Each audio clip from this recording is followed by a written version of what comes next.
Olá, seja bem-vindo. Com a credibilidade do Grupo Bandeirantes de Comunicação, começa agora para toda a região metropolitana o programa Band Eleições 2024. O programa semanal vai discutir o panorama eleitoral das principais cidades da região metropolitana.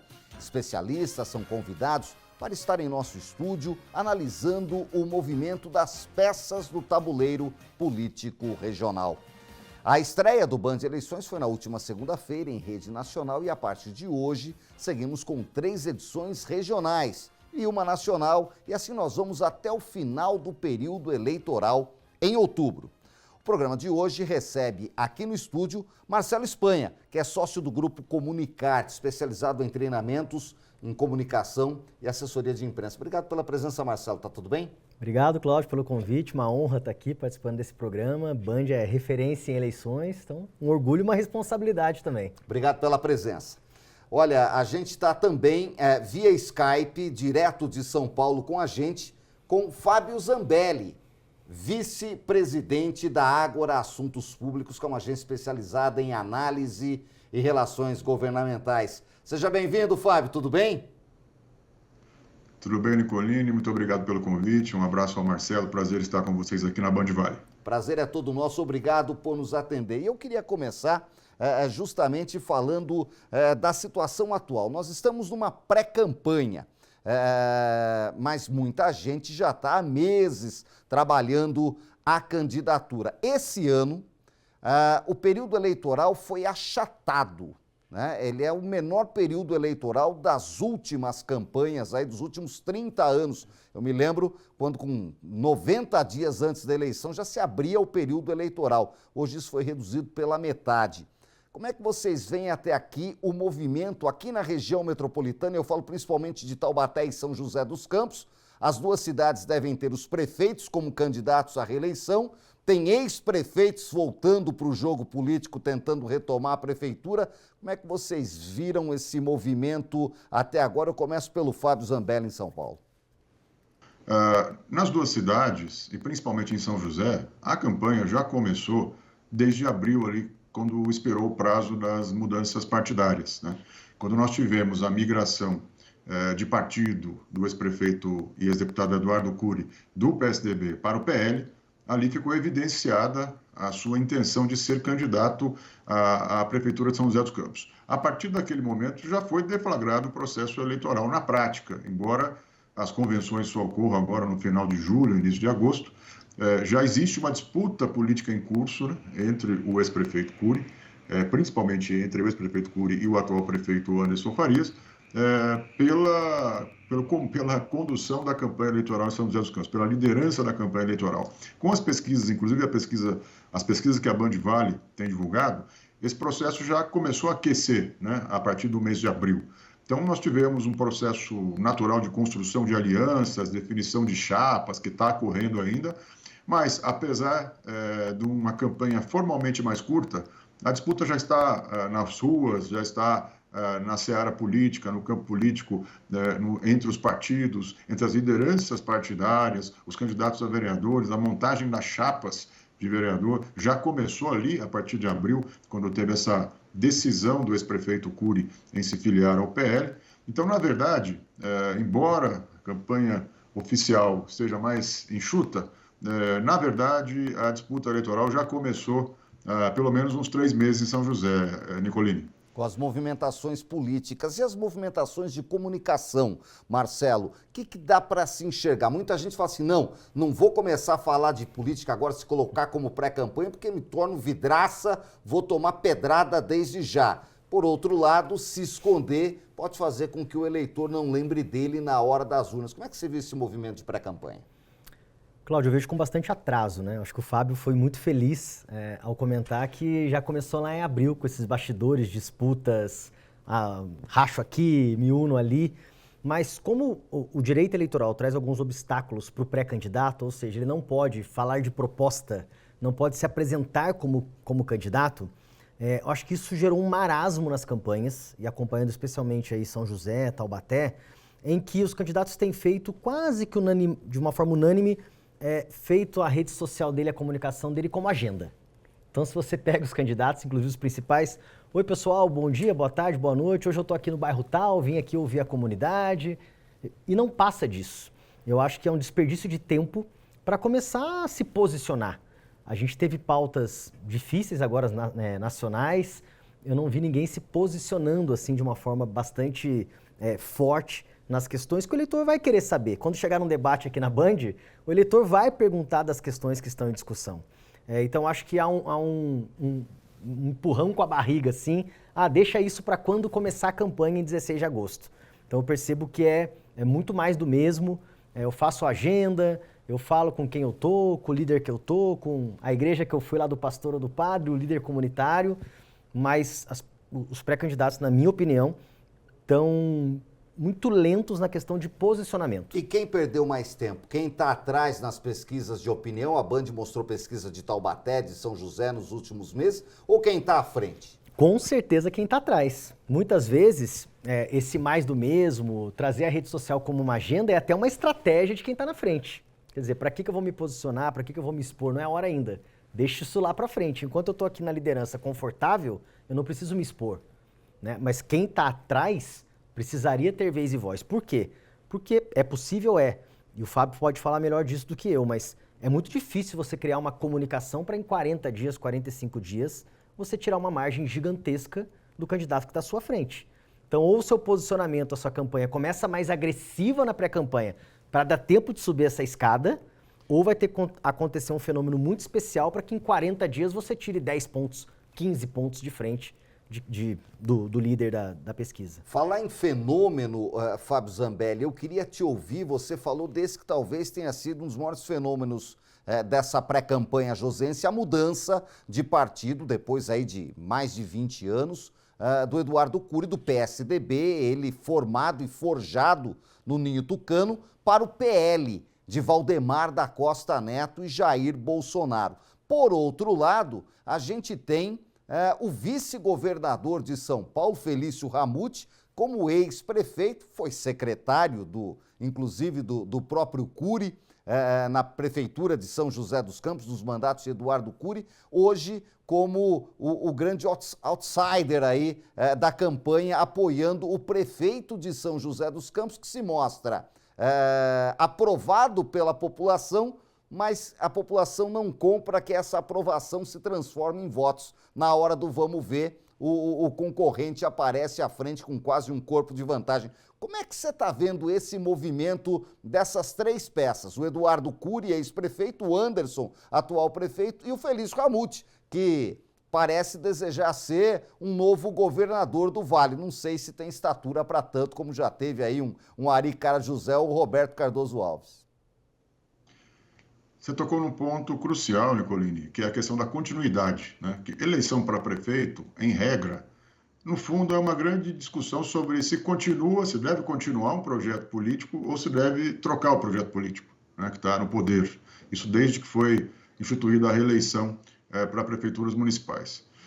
E nesse caso específico de São José, tem um grande dilema envolvendo a continuidade, porque os dois projetos que lideram as pesquisas, eles têm a mesma raiz política, né? Eles são projetos concebidos ali, são projetos políticos originados no movimento liderado pelo ex-prefeito, ex-deputado, ex-secretário Emanuel Fernandes, que liderou ali um grupo político que ofereceu para São José dos Campos uma alternativa de poder ali na década de 90.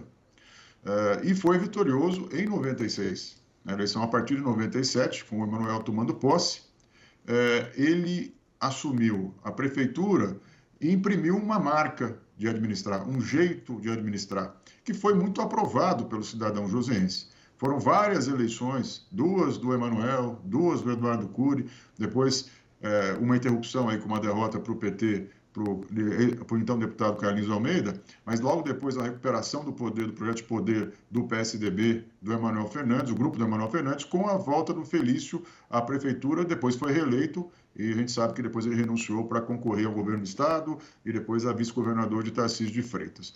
Então, esses dois candidatos que você mencionou, né, pré-candidatos, o atual prefeito Anderson Farias e o ex-prefeito Eduardo Cury, eles são fruto do mesmo projeto político. Então, existe, na minha avaliação, tá? Inclusive isso explica na minha avaliação essa esse dilema que você trouxe, né, do prefeito Anderson ter uma boa avaliação, uma boa aprovação popular, mas na intenção de voto estar atrás do Eduardo Cury, tem uma confusão na cabeça das pessoas sobre o que é a continuidade, né? Um projeto bem avaliado de gestão, se ele é o projeto do atual prefeito Anderson ou se é de um grupo político maior, que sempre foi liderado pelo ex-prefeito Emanuel e que hoje tem um outro nome na disputa, que é o do ex-prefeito Eduardo Cury, que governou a cidade por 8 anos e depois foi deputado federal bem votado, também por 2 legislaturas. Então é um nome muito forte, com um recall político muito forte.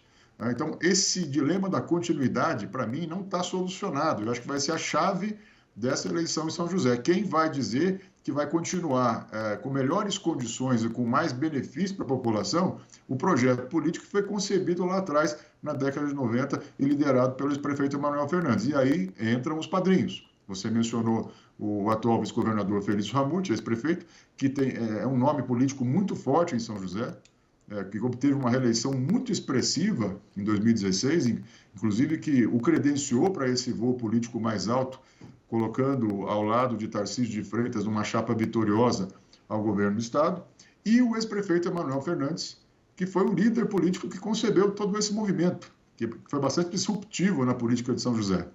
Então, os padrinhos serão importantes, muito importantes, mas também o candidato que conseguir mostrar para a população que a continuidade com mais segurança, com mais serviços, melhores serviços ao cidadão, né, e com mais perspectiva, né, de futuro para São José, deve ser o vitorioso. Então, para mim é um dilema de comunicação, e depois o Marcelo pode opinar um pouco mais sobre isso também, é um dilema de comunicação porque os 2 candidatos vão falar de continuidade, os 2 candidatos não vão falar de mudança. É difícil você, para Eduardo Cury, por exemplo, criticar o atual governo de forma muito virulenta, porque assim, o Anderson foi assessor dele, né? Trabalhou diretamente com ele. Mas Fábio, né? justamente então, assim, para mim...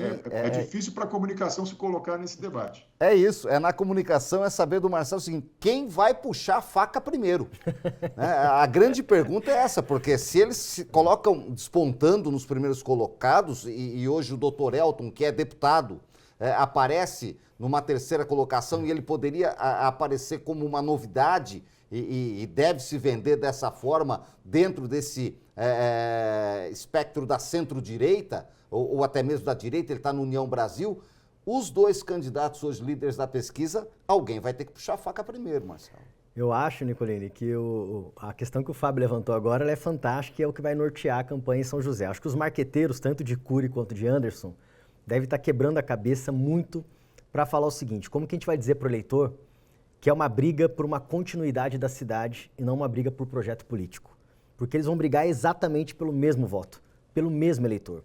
A gente sabe que o Dr. Elton tem um lado ali do voto já mais direcionado, né? Especialmente a questão da igreja. Sim. Então ele tem lá o direcionamento dele. Tem os outros candidatos de esquerda também que não estão muito nesse espectro de voto ali de Anderson e de Cury. Mas o grande desafio de comunicação é, por que eu sou a continuidade e você não? E aí vem um ponto que é desafiador pra caramba, que é o que o Fábio falou. Como que eu, né, Cury, vou dizer que o Anderson não pode continuar, mas porque o Anderson também foi do meu time. Então, acho que assim, entre a confusão e a solução, a linha é muito pequenininha. E a gente vai falar mais, não só de São José, mas também de Taubaté. Você está acompanhando o Band Eleições, hoje com Fábio Zambelli, da agência Ágora, com Marcelo Espanha, do Grupo Comunicarte. A gente faz uma primeira pausa, falaremos mais de política regional depois do intervalo.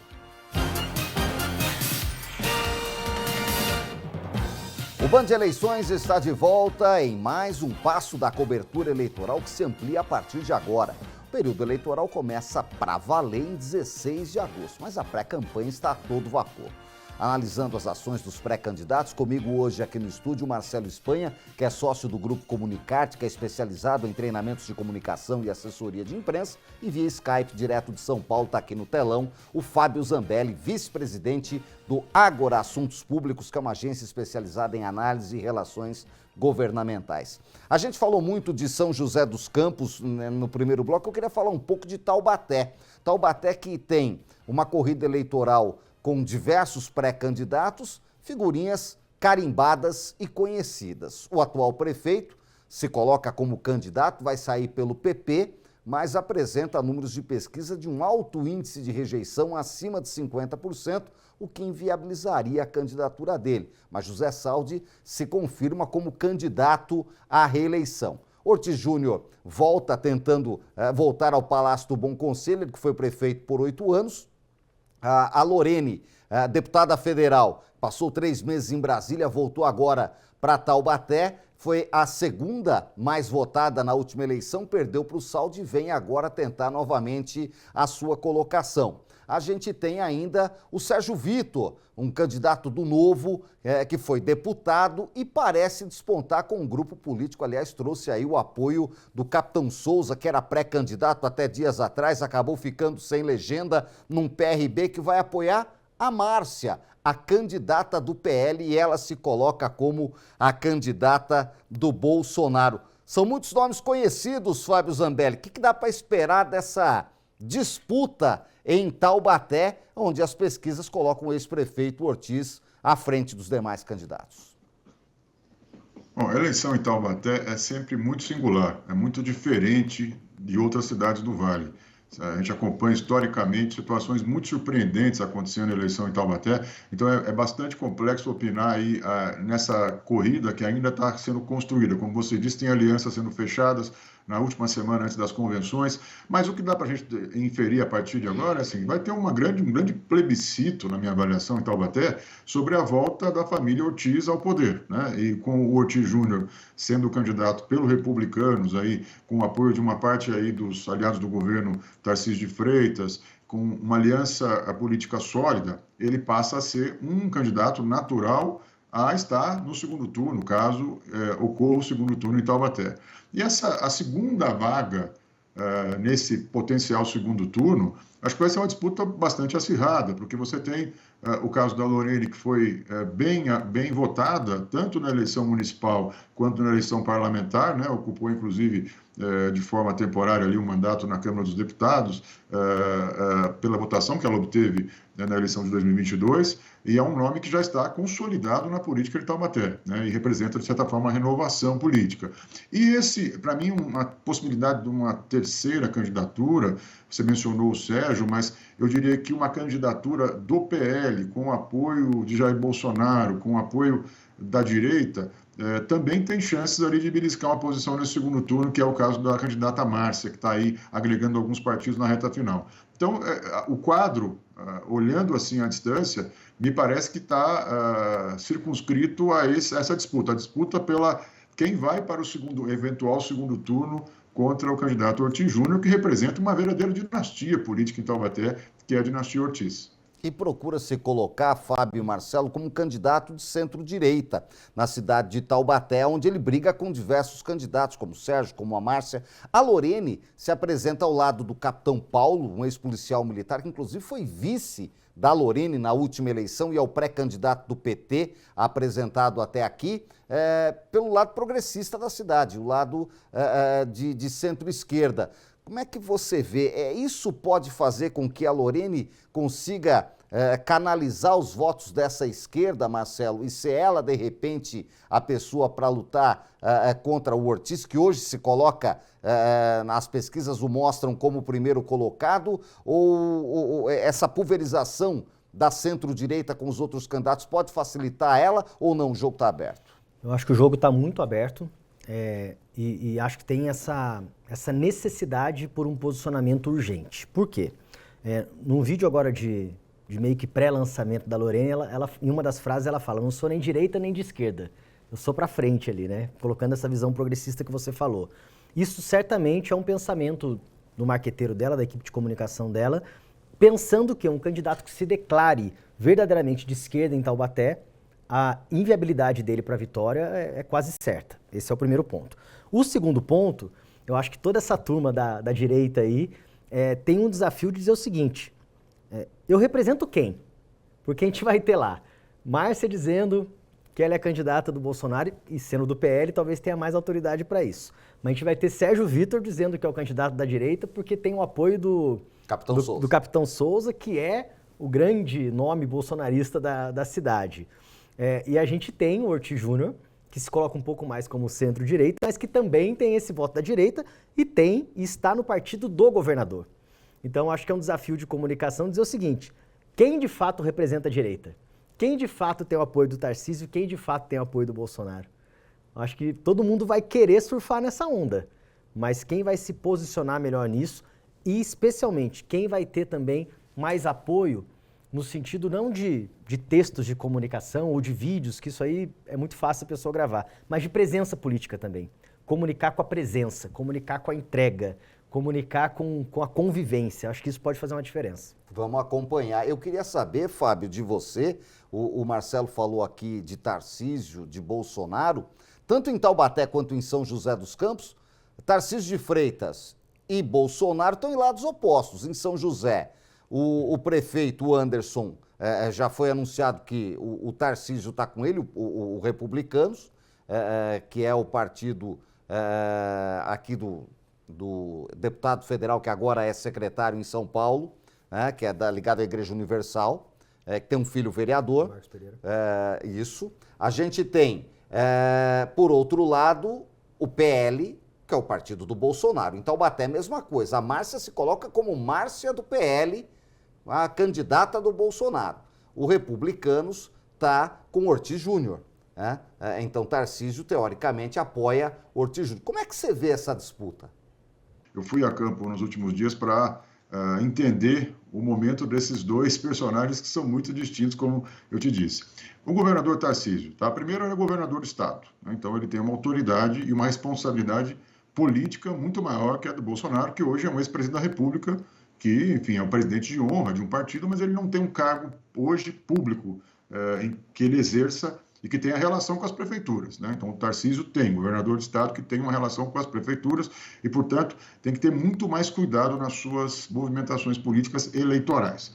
Tarcísio, embora você tenha mencionado aí que o partido dele está apoiando o Anderson em São José e em Taubaté ele terá um candidato, que é o Ortiz Júnior, no Republicanos, o Tarcísio dificilmente vai se envolver na campanha nessas duas cidades, principalmente por existir dentro da sua base político-partidária outros nomes. Em um caso de São José, o Eduardo Cury está no PL, que é possivelmente o destino partidário do Tarcísio depois das eleições. Então, ele dificilmente vai se envolver nessa eleição, embora o partido dele tenha um lado, que é o lado hoje de Anderson Farias. O governador Tarcísio, pela minha apuração, dificilmente vai se envolver diretamente nas eleições de São José e de Taubaté, porque também em Taubaté existe uma candidatura do PL que está ali no grupo político do Tarcísio, é o partido mais importante para o Tarcísio na Assembleia Legislativa e, como disse, deve ser o destino de Tarcísio depois das eleições. É bem provável que o governador vá para o PL, se não esse ano, no próximo ano. Então, Tarcísio, para mim, está muito claro, na minha avaliação e pela minha apuração, que ele não vai se envolver diretamente, não vai dar cara com muita virulência nas campanhas de Taubaté e São José. Ele tem dito para aliados que só vai entrar pessoalmente nas campanhas em que tiver uma coordenação, uma unidade do seu grupo político contra a esquerda, contra o PT. Não é o caso de Taubaté e não é o caso de São José. Já Bolsonaro, porque Bolsonaro é muito mais complexo para a gente dizer se ele vai se envolver nas campanhas hoje. Mas tem algumas pistas que a gente apurou nos últimos dias aí. O que eu tenho ouvido de aliados próximos do ex-presidente é o seguinte: onde houver candidatos que têm uma ligação umbilical com o Bolsonaro, uma relação direta e pessoal com o Bolsonaro, ele pode entrar na eleição. Onde houver uma aliança partidária ou um alinhamento ali político-partidário, é bastante improvável que Jair Bolsonaro, ele mesmo, entre de cabeça em campanhas municipais no interior de São Paulo. Então, como em São José não existe uma relação pessoal do Bolsonaro, assim, próxima com o Eduardo Cury, que é o do partido dele, não sei se ele vai entrar com tanta força na campanha do Eduardo Cury, como seria o natural, por ele estar no PL. E também não existe uma relação pessoal de Bolsonaro, embora ele tenha recebido o apoio do Anderson em 22, inclusive aqui no ato na Paulista, em fevereiro, o prefeito Anderson esteve na Paulista para dar apoio a Bolsonaro, não existe uma relação direta, pessoal, entre eles. Então, não vejo motivo para o Bolsonaro se meter nessa dividida, né? É o que eu tenho ouvido dos aliados dele. Em Taubaté, a mesma coisa. É claro que ele é mais próximo ele tem foto, né, com a Márcia, o partido dele tem um candidato, mas ele não tem uma relação pessoal assim fluida, direta e objetiva com nenhum dos candidatos. Então, a minha avaliação é que ele vai tentar desviar um pouco desses focos, principalmente no primeiro turno. No segundo turno, se tiver um enfrentamento com a esquerda, por exemplo, acho que é mais fácil para ele se envolver. Só para fechar, né, Colina, é bem diferente o caso de São José e Taubaté do caso de Santos, onde Bolsonaro esteve no último final de semana num evento da candidata Rosana Vale, do PL, porque existe uma relação da Rosana com o Bolsonaro, uma relação próxima. Eles têm ali uma relação pessoal, né, de alinhamento que foi construída ao longo dos anos. Então, para o Bolsonaro, ele está muito mais à vontade para entrar numa campanha em que ele conheça o candidato e seja próximo de verdade dele, e não esteja ali induzido porque o presidente do partido pediu que ele fosse à cidade para fazer campanha para candidato X ou Y. Perfeito. Marcelo, como é que você vê esse apadrinhamento? Com menos força do que os candidatos imaginam, com bem menos força. Tenho analisado muitas pesquisas quantitativas e qualitativas de clientes aí, não só de São José e Taubaté, mas de inúmeras cidades. E em média, o seu Fábio pode discordar de mim aí, Fábio, dos acessos que você tem, mas em média esse apoio não passa de 12%. Então assim, a capacidade máxima de transferência de voto, seja de Tarcísio, seja de Bolsonaro, e o Tarcísio com um pouco mais de peso até que o Bolsonaro nas últimas pesquisas, chega a 12%. E a gente vê que não é 12% automático. Vou te dar o exemplo de Taubaté, né? O candidato raiz, que seria ali, que tem esse vínculo que o Fábio falou, que tem essa proximidade com o Bolsonaro, é o Capitão Souza, que sequer é candidato, né? Então não é automático, assim, olha, eu estou no PL, eu sou o candidato do partido Bolsonaro, ele vai estar comigo. Então, de novo, a gente precisa ter essa noção do posicionamento, de quem vai me apoiar, de quem eu apoio, porque não existe o peso que os candidatos imaginam que tem. Cada vez mais, eu tenho dito isso aos clientes, o direcionamento de comunicação da campanha precisa ser feito em cima dos problemas da cidade. As pesquisas qualitativas mostram que o eleitor, para a eleição municipal, está pouco preocupado com as questões nacionais. Eu queria agradecer ao Fábio Zambelli e ao Marcelo Espanha que estiveram comigo neste primeiro Band Eleições Regional. Fábio, até uma próxima. Muito obrigado. Muito obrigado pelo convite, Cláudio. Um abraço, Marcelo. Prazer falar com os telespectadores da Band Vale. Muito obrigado, Marcelo. Até uma próxima. Muito obrigado. Abraço, Fábio. Foi um prazer. Semana que vem estaremos de volta. Continue na Band. Até a próxima.